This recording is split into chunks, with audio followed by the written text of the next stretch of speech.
Hey guys, for this video we're going to take a look at this Edelbrock AVS2 carburetor model 1906. I want to go over some of the features and adjustments, just to give you a general overview of what you're kind of should be expecting and what you're getting yourself into. Also, I want to go over some other additional pieces you may need to actually use this thing, because there's nothing worse than getting a new carburetor, getting it all installed, then you can't go for a test run because you didn't realize you were going to need this thing to go with it, or you're going to need that thing. So I want to touch on all of that. The 1906 is a 650 CFM. Now I got this because I have the 800 CFM version on a big block 454 and have been really happy with it. I have the Edelbrock Performer 600 CFM on the engine that this is going to be going on a small block 350.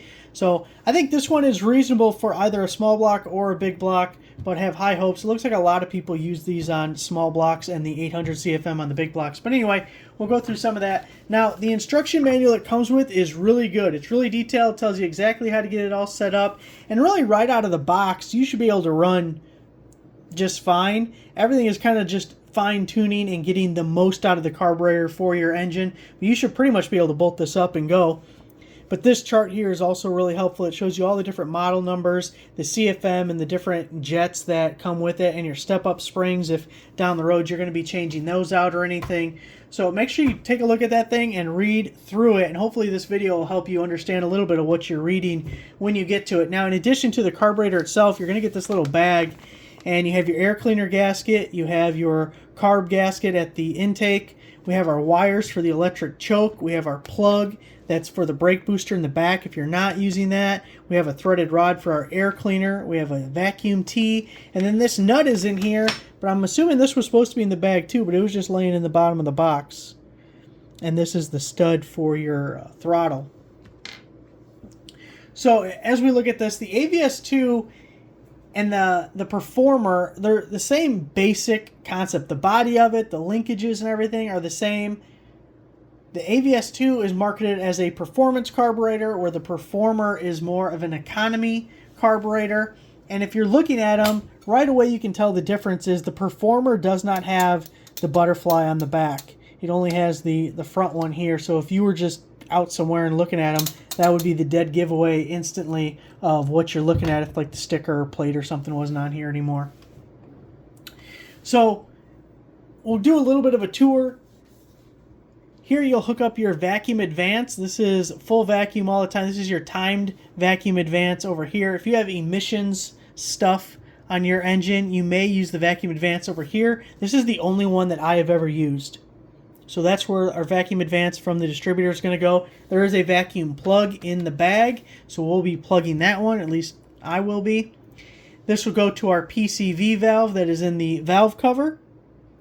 These are idle mixture screws. It's not air and fuel, it's left and right. In theory, like you can see them here, they'll end up in the same spot, but that's not necessarily always the case. As you adjust these, you'll make a little bit of adjustment here, a little adjustment there, going back and forth. You want either the highest RPM you can get or the highest vacuum. So you can hook up a vacuum gauge here and just try and seek your highest vacuum or RPMs. Now, as you're messing with it, set your RPMs at about 800 RPM. That's going to be this screw right here is your idle adjustment. Set it for about 800 RPM. If you start messing with these and you notice the RPMs are up to 1,000, reset this back to 8 and then go ahead with your adjustments. Now, one thing I want to mention, because otherwise I'm going to forget about it, on my other AVS2, my air cleaner, I have a drop base air cleaner. It's Edelbrock. I don't know the exact model number or anything, but it's an Edelbrock drop base air cleaner, and it hits the electric choke. So what I had to do was I took a marker and drew a line where it was marking it, and I beat it out with a hammer. You know, you can do whatever you want, but I had to do that so I could clear the housing of the electric choke. You can also get air cleaner spacers. They're little plastic guys. Usually it comes as a kit with different sizes that you can mix and match. I'm not using an air cleaner spacer because the whole reason I have a drop base air cleaner is we're trying to get the hood clearance for the high rise on the Corvette, which is very difficult, by the way. It's just very difficult. So obviously our fuel lines here, we're going to need the rubber hose, 3/8 inch hose, and a hose clamp here. Now, another thing is your air cleaner could hit here because you're not going to be able to come straight down. You would kink a rubber hose. You got to be able to come out straight, basically, maybe a little bit of a taper. So they have a thing called a banjo fitting, and it comes straight down, or you can move it anywhere that you want, any angle that you need, and Edelbrock has that as well. It's the banjo fitting, and that's what I had to use on my other one, but since I have the same performer on this engine now, my same hookup should work, and I shouldn't have to mess with that at all. So we get to the back.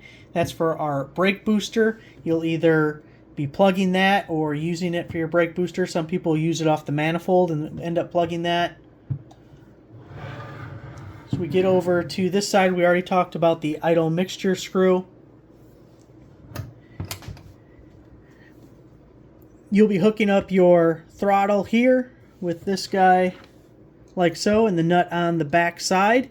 Some people use their throttle return spring on this hole here, and they'll come to a spot up forward, either at like the valve cover bolt or the intake manifold, whatever lines up for you and what bracket you have. But you can hook it on to there. I go to the back, so I have a bracket with my TV cable that's back here somewhere, and I hook it down here. But here's the thing. If you have a kickdown cable, a TV cable of any kind, Edelbrock makes a bracket that bolts right here. And it's supposed to give you the right geometry for your cable. For the first 10 years of me having a 700 R4, I just hooked it up right here and it worked just fine. But transmissions, you don't want to mess it up. So I would recommend just go ahead and getting the bracket. Now what I did is I have, it's a bolt that has the flat head. It's almost like this, and that's what the TV cable slides onto. I'm sure there's a name for it that I don't know. And I'm using that in this orientation with a nut and the bracket right here. So the bracket's a little bracket that sits right here. It's only about this big. It has its own stud over here, and then I'm using this style of stud here, and I have my throttle return spring hooked up to that going back to this direction. Hopefully that makes sense. One thing you don't want to do is just use a bolt here and hook the throttle return spring up to a bolt at the bottom. That's what I did originally, and the movement of this eventually broke the throttle return spring. And let me tell you, one thing you don't want to do is hit the gas and you break the throttle return spring and it stays going, especially in traffic, because then you're trying to reach down between your legs to grab the gas pedal so that you don't hit the car in front of you. Ask me how I know. So that's how I hooked that up. Here we have our accelerator pump, which has 3 different positions. This one is installed in the middle position. If you move it up to this guy right here, it gives you a little bit more gas when you first hit the throttle. If you move it to the bottom, it's a little leaner, less gas, if you have to adjust that. One other thing that you definitely probably aren't going to mess with right away, but maybe down the road as you're playing around with it, you have your step-up springs and rods right underneath these doors. You take out this little Torx and you'll see a spring, and it's vacuum controlled.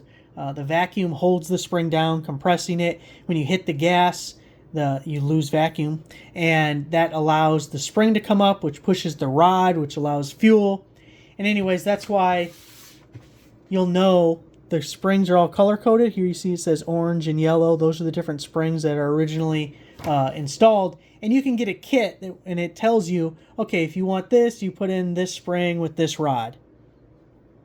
But it's not too difficult. You do need a vacuum gauge to be able to really accurately change those out.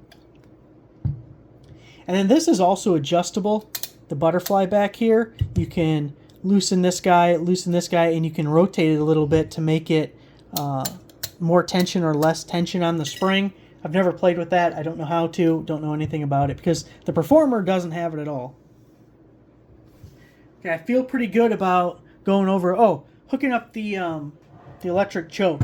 So the ground for it, they give you a lot of wire. I would cut the wire, or I do cut the wire and put a new end on it because I need it really short, because you can ground right to one of these bolts.